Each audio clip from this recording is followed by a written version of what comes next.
Advertencia. El siguiente video contiene información que no es apta para personas sensibles, además de que el propósito del video es únicamente educativo, no busca la promoción de ninguna ideología política en particular. Sean bienvenidos nuevamente, a la historia incensurable. Antes de empezar, le quiero mandar saludos a los siguientes usuarios, por haber adivinado el tema del video. Un saludo para Rolando Castro, Filosofía de Juegos, y para Leoncio Y6NP. Ya vimos a múltiples dictadores, desde los mejores, hasta los peores. Pero hay alguien que los supera, en este macabro índice de crueldad. Así que tengo el honor de presentarles, al que para mí, es el peor dictador de la historia moderna. Les presento a Ante Pavelić. Ante Pavelić fue un abogado y político croata, que fue dictador del Estado independiente de Croacia. Veamos cómo fueron sus primeros años de vida. Pavelić nació el 14 de julio de 1889, en el municipio de Bradina, hoy parte de Bosnia y Herzegovina. En ese entonces, el territorio en el que nació, era parte del Imperio Austrohúngaro. Sus padres eran procedentes de la región de Lika, en el centro de Croacia. Pavelić no tuvo una infancia normal, ya que constantemente tenía que mudarse, debido al trabajo de su padre como ferrocarrilero. Pavelić decidió mudarse a Zagreb, la actual capital de Croacia, para estudiar Derecho, donde consiguió graduarse en 1918, tuvo una carrera algo mediocre como abogado, así que pasemos al siguiente punto. Los comienzos de su ascenso al poder, comenzaron en el año 1912, cuando se uniría a un grupo nacionalista croata, que buscaba la independencia de Croacia, del entonces Imperio Austrohúngaro. Posteriormente, luego de la Primera Gran Guerra, se hizo miembro del Partido Puro por los Derechos, que era un partido ultranacionalista, ultracatólico, antiserbio, y ultraconservador. A partir de este momento, le diremos a este partido, simplemente como el Partido Ustaša. El partido Ustaša fue fundado por Ante Starčević y Josip Frank, que buscaban el establecimiento de una gran Croacia, como se aprecia aquí, incluía los actuales territorios de Bosnia y Herzegovina, y algunas partes de Serbia. Regresando con Pavelić, en el año 1922 sería elegido como concejal del Ayuntamiento de Zagreb, y en 1927 sería diputado del Parlamento del Reino de Yugoslavia.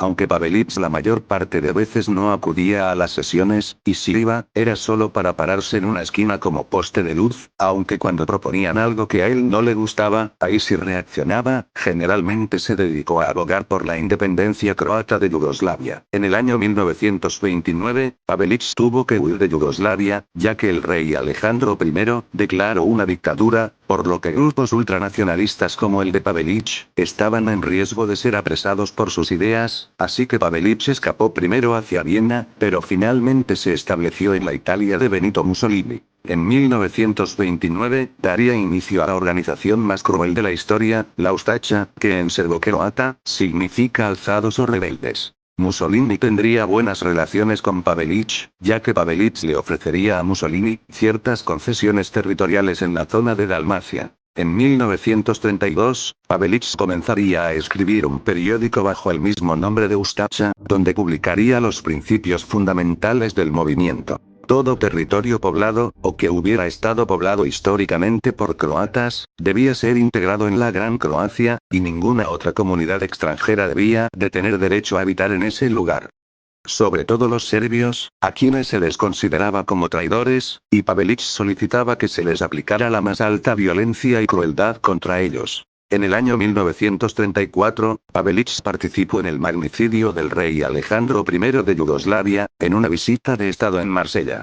Luego de esto, Pavelić sería encarcelado en Turín hasta 1936. Aún así, Pavelić mantuvo cierta popularidad entre los croatas más extremistas y nacionalistas, lo que facilitó el establecimiento del Estado independiente de Croacia. En enero de 1940, Mussolini y Pavelić se reunieron, para hablar sobre la creación de un Estado independiente en Croacia, luego de que las tropas del Eje invadieran Yugoslavia. El plan se logró en abril de 1941, cuando el Eje invadió Yugoslavia, dividiendo el territorio en varias partes.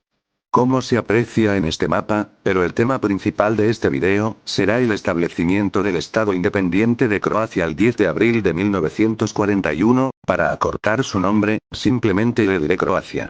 Pavelić sería nombrado como dirigente del nuevo Estado, que abarcaría casi todo el territorio de la actual Croacia, toda Bosnia y Herzegovina, y una pequeña parte de la actual Serbia. El nuevo Estado sería un títere de la Alemania chistosa y la Italia de Mussolini. Pavelić se haría llamar, el Poglavnik, que significa algo así como jefe o caudillo. Estableciendo un culto a su personalidad, al Estado, y a la nación, siendo así un Estado totalitario, al estilo del fascismo italiano o el nacionalsocialismo alemán. Comenzando así el inicio del infierno. El Poglavnik instauró una policía secreta, dirigida por Dido Kebaternik, mientras que Andrija Atuković sería el ministro de Interior, este último sería el responsable de abrir las puertas del infierno, digo, abrir cerca de 25 prisiones para etnias en el territorio. Algunos de ellos serían los campos de Jasenovac, Stara Gradiška, Sisak, Pag, Jasterbarsko, entre otros. Algunas de las prisiones para etnias, fueron construidas especialmente para niños, como el campo de Sisak. Las víctimas más que nada serían serbios de confesión ortodoxa, judíos, y gitanos también conocidos como romaníes. Los musulmanes bosnios se salvaron, entre comillas, de este horror, ya que el gobierno de Pavelić los consideraba como croatas, pero que se vieron obligados a ser musulmanes, que debían de volver a ser católicos, pero en caso de no convertirse, serían considerados como personas no deseables. Si te está gustando este video, no olvides dejar tu like, suscribirte, y activar la campanita de notificaciones. Ahora llegamos al punto más perturbador del video, y estamos hablando de los métodos para desvivir personas. El procedimiento rutinario era el siguiente. A la víctima se le introducían agujas por debajo de las uñas, y también salen sus heridas abiertas, o también astillas debajo del paladar. Luego de eso, el prisionero debía ponerse de rodillas, mientras el verdugo utilizaba un cuchillo, denominado con el nombre de Sroboshed, en español sería traducido literalmente como corta serbios. El verdugo procedía a remover las orejas, ojos, lengua y nariz, únicamente usando el Sroboshed. Finalmente, si la víctima no había sido desvivida durante la extirpación de las partes anteriormente mencionadas, se le removía el corazón, o si había cierta piedad, simplemente se le daba un plomazo en la cabeza.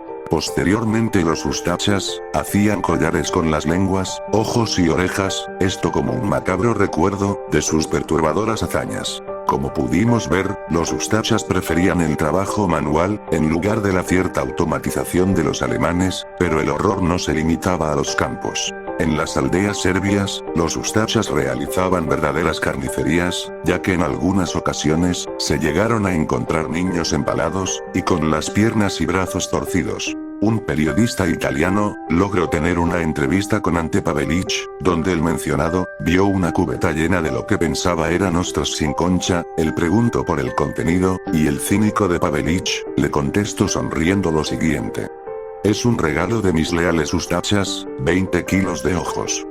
Para que se den una idea, un ojo pesa en promedio 7 gramos y medio, por lo tanto, en la cubeta habían aproximadamente 2.660 ojos, o básicamente los ojos de 1.330 personas. También se llegó a reportar que los ustachas llegaron a realizar otro siniestro regalo para el cumpleaños de Pavelić. Este regalo consistió en recolectar líquido rojo en barriles, ustedes me entienden, para regalárselo como muestra de lealtad. Además, a Pavelić también se le atribuye la siguiente frase: un ustacha que no puede sacar al niño del vientre de la madre con una daga, no es un buen ustacha.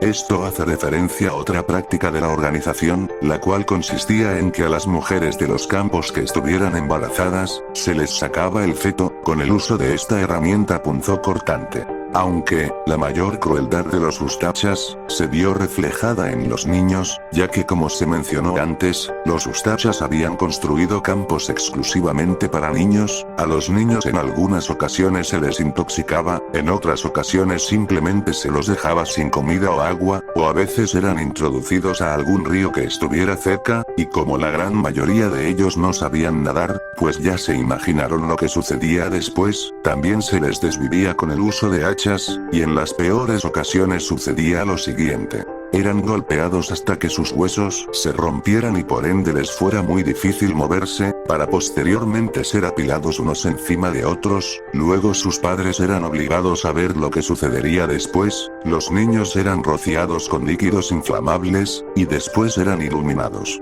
Todo esto en presencia de sus propios padres. A los más pequeños de entre 1 y 5 años, en algunas ocasiones, se les rompía la parte superior del cuerpo a golpes. A veces los procedimientos salían de la rutina, como por ejemplo se cuenta que en ciertas ocasiones, los ustachas organizaban peleas entre dos presos, a ambos se les entregaba un martillo sin dientes, y tenían que golpearse con él hasta que solo uno de ellos siguiera existiendo. El sadismo ustacha llegó a ser de tal magnitud, que incluso realizaban apuestas, por ver quién desvivía a más personas en menos tiempo. Un ejemplo de esto es esto que mencionó el exguardia, Mile Friganovich, la cual lamentablemente estará alterada para evitar la censura del video. El franciscano Petar Berzipsa, ante Frinusic, Sipka y yo apostamos para ver quién desviviría a más prisioneros en una noche.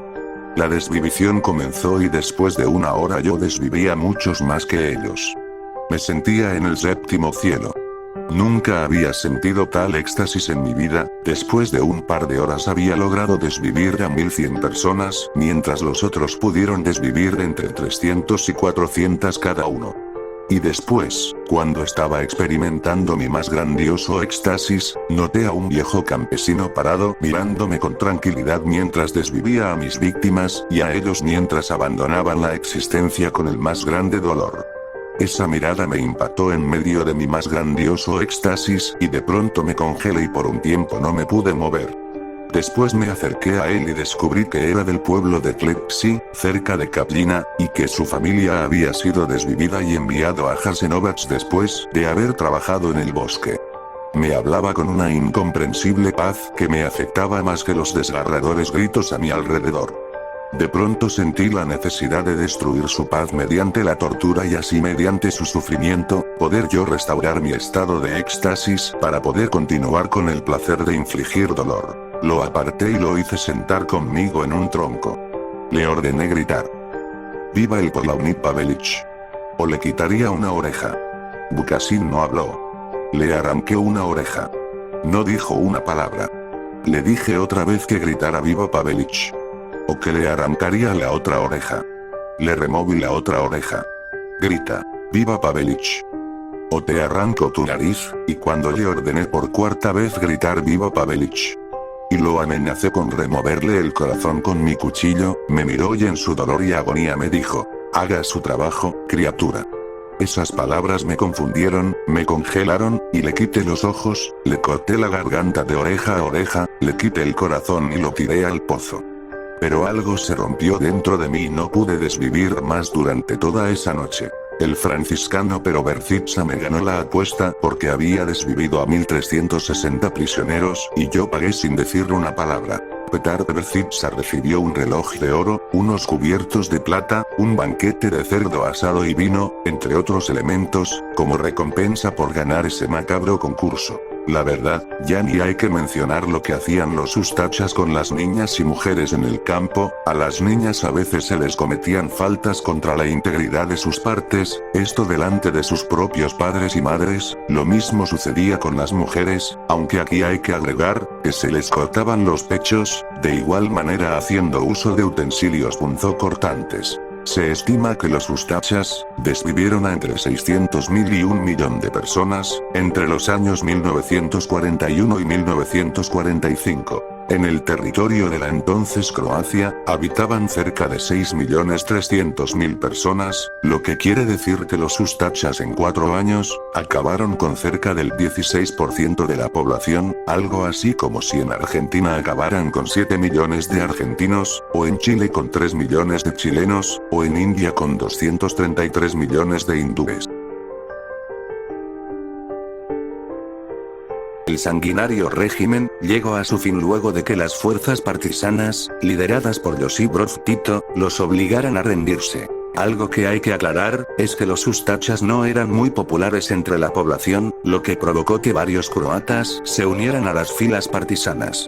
muchísimos ustachas lograron escapar, en su mayoría con ayuda del Vaticano. Un ejemplo de esto, fue el propio Ante Pavelić, quien escapó hacia Argentina, donde se estableció hasta 1957, cuando sufrió un atentado contra su existencia, por lo que escapó a la España franquista, donde finalmente partió al más allá el 28 de diciembre de 1959 en Madrid. Actualmente está enterrado en el cementerio de San Isidro, en la misma ciudad en la que partió de la existencia. Otro caso es el de Max Luburić, que era el dirigente del campo de Jasenovac, escapó hacia España, donde finalmente partió al más allá en Carcagente, Valencia, el 20 de abril de 1969. Aunque también hubo algunos que sí se les pudo juzgar, como por ejemplo, Miroslav Filipovich, apodado como Hermano Satán, fue un fraile franciscano, y dirigente del campo de Stara Gradiška, fue condenado a la pena capital por un tribunal en Belgrado. Toda esta historia de crueldad nos demuestra que la maldad puede ir más allá de la imaginación. Lo más perturbador, es que lo que acabas de escuchar, no es una historia de terror, es una historia completamente real, en la que humanos, o mejor dicho bestias, desvivieron a personas de las formas más crueles posibles, por simple odio y discriminación. Esto último nos deja como lección, que esta historia jamás debe repetirse, y es una verdadera lástima para la memoria de las víctimas, que no se hable tanto de los crímenes de la Ustacha. Gracias por ver, espero el video haya sido de tu agrado, nos vemos en el siguiente video, hasta la próxima.